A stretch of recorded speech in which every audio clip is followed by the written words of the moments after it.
Good day. So I think that an overarching theology is sometimes lazy in that it's ineffective at reaching a specific people, and it often requires a different approach. So yesterday we spoke to Jordan Foster, the concept artist and illustrator, and we talked about how God relates to his art, and we spoke about how Jordan doesn't actually preach in a pulpit. Well, our guest today does preach in a pulpit, and she does it well. Today's guest definitely does, but she also hand delivers the gospel to a specific demographic of people.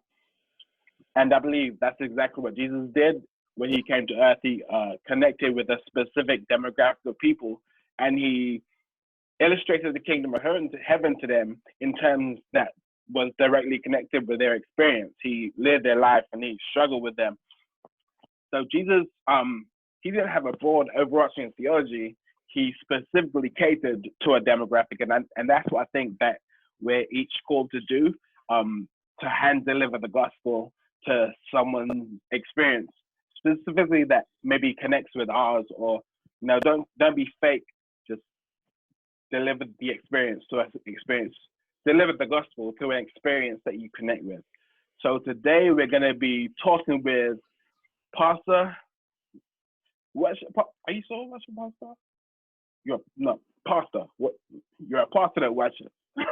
Speaker, pastor, podcast host, vocalist, world changer, teacher, ex-teacher. You're always a teacher. You can't stop being a teacher. Yeah, unteach. Pastor Kimberly Bulgin. Glad to be speaking with you today. Hey, everybody. I love it. Thanks for having me. Had to. So I believe that God is revealed to people through the experiences of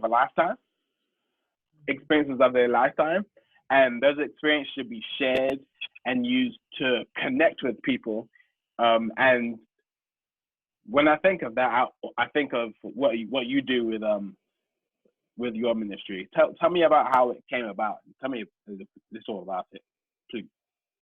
The ministry is called the Love God, Love Sex Experience, and it's a movement by which women are inspired, empowered,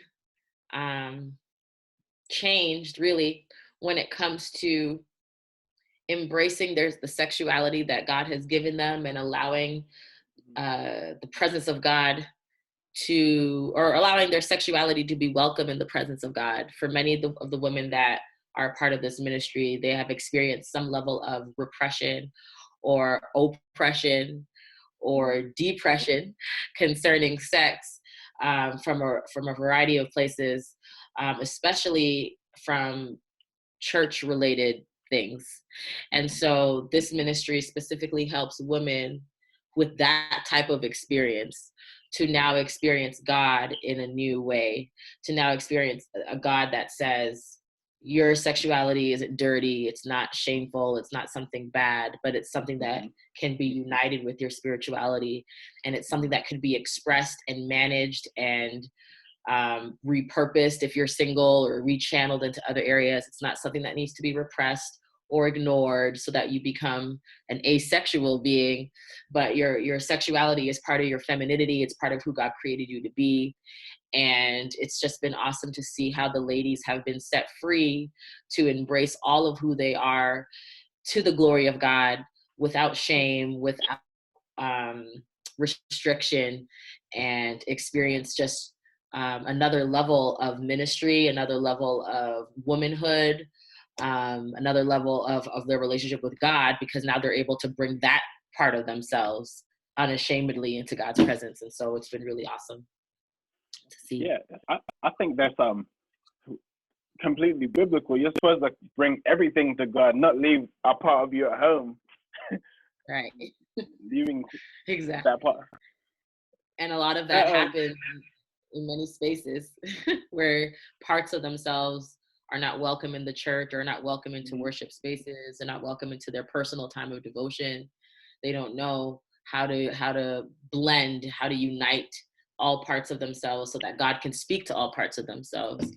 And so I've been charged, as a result of my experience, to help others in their experience as it relates to sex. Because if God has revealed it to me and freed me up in that area, it's only fair that I do the same for others. So. Yeah. Like, God doesn't bless you just for you. Right. It's That's not fair. not a gift to you. It's a gift for everybody. Exactly. And I love that. Yeah, I really admire what you're doing. Tell me what it's taught you about the nature of God and serving. It's a good question. This experience, this ministry has taught me that God is much more compassionate than I think we give him credit for. A lot more gracious, a lot more patient. The text says that, he is long suffering towards us, not willing that any one of us should perish, but that all should come to repentance. Yeah. And I have really seen that lived out in my own experience and in the lives of others. I think it's reminded me that God is not afraid of mess. He's not although he is holy, he does not shy away from unholiness. Although he is a God of justice, he will swim in the waters of injustice if it means reaching us. Yeah. His hands are dirty, it's not sterile, because we're dirty, we're a mess. And I think that has really come through in this experience, because the amount of shame and mistakes and guilt that is pervasive in sex today, and our sexual decisions as women of God. There's so much pain, so much condemnation. Yeah. We need God to be a God that can speak to that. And he has time and time again shown that he does not ignore us. He does not cast us aside, but he comes in and sits in the bed with us, and I said bed on purpose. he comes into those dark spaces that a lot of church leaders would probably never find themselves. And he sits in there with us. Admit to finding them.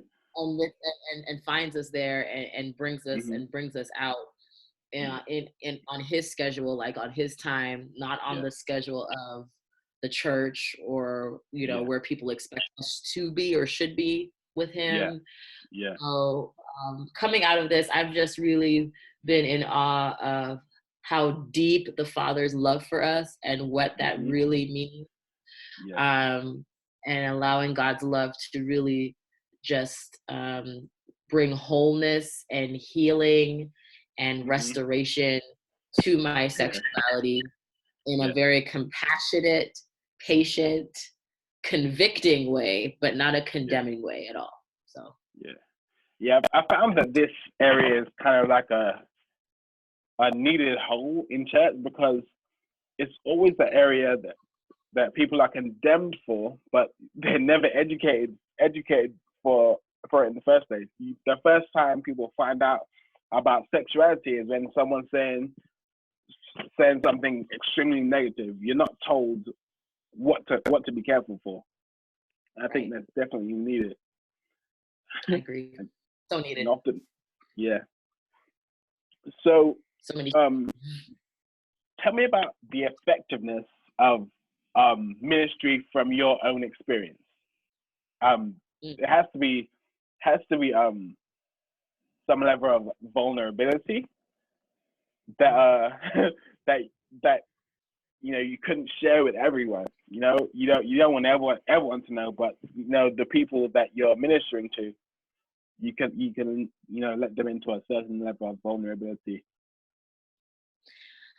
Yeah, man, I truly believe that this ministry would not be as effective if I wasn't willing to share my personal testimony Hmm. with the women that I've been called to serve. I Hmm. think what separates me from other ministries when it comes to this topic, because I'm not a sexologist. I don't have any degrees in sex therapy per se, or any Yeah. professional counseling degrees. And I may eventually, I'm thinking about getting something, but that I don't have that in my arsenal right now. That's not part of my Yeah. toolkit right now. Yeah. My tool is my story. Yeah. How I'm able to relate to women is not with degrees or with rhetoric. It's Hmm. I'm living this thing out. This is my life. But you are the most qualified person at being Pastor Kim Bulgin, so that. Yes, pastor. There's an element of No, well, pastoral sorry, I didn't oversight. mean Pastor Kim, being Kim Bulgin. Oh you're, yes, you're, yeah, being me. yeah, Yeah, that's your absolutely. qualification. Yeah, essentially being myself, being who I am, and where I've been, what I've done, where I'm going. Yeah. I think has created an attraction Hmm. and a draw, and a comfort level, Okay. a reduction of anxiety. Like, ooh, she's a pastor. Does she understand? And then when I open up, it's like, oh yeah, she Hmm. does understand. Yeah. She's been where I've been. And if she can Yeah. come out of it, if she can struggle through it, then I'm allowed to struggle through it. So Yeah. I say all that to say that, yeah, experience, having a story, and not just having it, but being willing to share it, Yeah. is key. When women go through my experience, I mean, Hmm. I get so open and candid and frank and straight up that they have to sign a confidentiality waiver. I mean, we Yeah. all have to sign one, because I want women to feel like it's okay to just talk about Yeah. what's really going on. Yeah. So it's really important that you're willing to share your story with your specific, like you said, people that God has called you to minister to. Not everybody. But you're frank anyway. So they say. That's what I've been told. But so like I'm reading Jeremiah right now, and like God has a specific purpose for Jeremiah, and it's almost like God has a specific purpose for each of us based upon the experience that we've gone through. Like, because if I tried to love God, love sex, there would be a dead out of the water. Because people like, I don't talk to people. Or it would just be different. It would just be different. Maybe, yeah. Well, yeah, it would. But Yeah. so like our ministries are specifically focused to us, and I was talking about Pastor Edmund's book. Like your frustrations should direct you to your purpose. Yes. And Absolutely. and I believe that there's a blessing that's come out of just you being you, and in a church that's predominant. Is the church? Can I say this church is predominantly women? Can I? Okay, yeah. The church is predominantly women. How do you think that as of late we've seen a rise in female pastors? What do you think the church has been denying by not having it from the beginning? Having what from the beginning? Having women as ministers. I think they've missed out on opportunities to relate to the experiences of women and what they are uniquely going through. The enemy is very specific. The enemy is very strategic in attacking who he attacks. And I just believe that the attacks that the enemy throws at women are not exactly the same that he would throw at men. So it would behoove us to have people who are equipped and who are knowledgeable and are able to speak to those attacks, as somebody as a woman, somebody who's gone through it. So I think we've kind of missed out on that. Thankfully, this tide is slowly changing. I do believe also that women in leadership provide a different perspective on how to spread the gospel as well. Biblically, you look at Mary, you look at all these other women in the Bible and how they were strategic spreading the gospel. I think women also have a way of spreading the gospel because of how they've experienced the gospel that is different from men. So again, if you silence the voice of women and their experience, you're silencing an opportunity for the gospel to be spread in a way that could not have been if women were not in spaces of leadership. And then also how women lead with, nurturing and compassion and collaboration and beauty. And you miss out on those things if you don't have women in spaces of leadership. You miss out on the whole perspective of who God is because you're ignoring one side. Because absolutely. And I think all of those things, our beauty, our nurturing spirit, our compassion, our way of collaborating, the way our mind works still has value in the kingdom of God. Definitely. I love it. So where can people find you? They can find me on social media. If they want more information about the Love God, Love Sex experience, I'm actually doing another session in May, and I'm doing like a pandemic version, if you will. So it's in other words, it's significantly cheaper if you want to participate in. There is an investment involved, but it's like way cheaper. What? When is the Well, I'm not coming. It starts in May 5th, and I'm starting to take applications now. So if they go on Instagram, to Love God, Love Sex and click on the link, there will take them to the application. And I only take 15 spots, and I'm looking for women. I'm looking for women that are willing to celebrate, that are willing to learn how to celebrate and honor their sexuality without compromising their faith. They want to move from desecrating and dishonoring and poo-pooing all over their sex life to celebrating and honoring and respecting it without compromising their faith. So there's that. So there's Instagram. You can find me on there. And then you also can find me on Facebook with my name, Kimberly Bulgin. There's also a community on Facebook of over 1,000 women now. If they don't want to pay anything, if they just want to be in a free group, there's that option as well. It's just bigger, and it's broader. Not as personal. Yeah, it's not as personal. There's no confidentiality waivers. So they can be a part of that too. And that's on Facebook. And that's called the Love God, Love Sex community. That's how the Love God.